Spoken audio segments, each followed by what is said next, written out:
What's the MMO grinder? Let's get to this.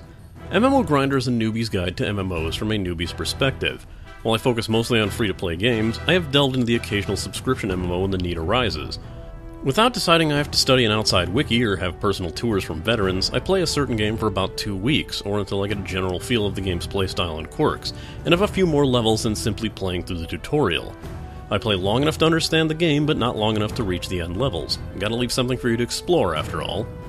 I break down what I experience in several categories: graphics, where I discuss the look and art design; music and sound, where I discuss the game's audio selection; gameplay, where I go over systems and controls; community, where I discuss content requiring you to find other players, as well as the general player attitude; and cash shop, where I discuss various items that you can purchase, capping it all off with a conclusion and a final rating, where I give examples of reasons you should play the game, reasons you might want to pay for it, and reasons you should pass on it altogether, leaving it up to you if you should want to play the game or not, and not forcing you to decode some arbitrary number or score, featuring occasional and somewhat jarring pop-ups from me. Don't worry, you get used to it. On the side, I'll also feature some content in the form of first impressions videos called Side Quests, recaps on games I've reviewed before called Backtracks, and mini versions of the main show for simple browser-based games called Browser-based. I also leave the show open to a loose interpretation of the phrase MMO, which I consider any game focused and available solely as multiplayer online content with a form of progression.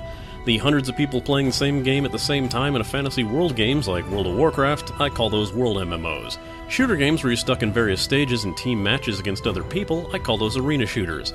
Outside of those, there's plenty of MMOs involving sports, dungeon crawling, puzzle solving, and the like to show there's a lot more out there than just World of Warcraft and its ilk. My selection is also varied from familiar games to not-so-familiar games, whether it be industry staples, flavors of the month, the new kid on the block, the relative unknowns, or the niche of this niche. Want to know more? You can find my entire browsable backlog on mmogrinder.net, as well as polls for episode selection, community forums, links to my Patreon, and the community itself, which we have a raid call where we get together to play various games of all types. Otherwise, feel free to browse the backlog of my content, check out if there's a game you are interested in that's been reviewed, and enjoy.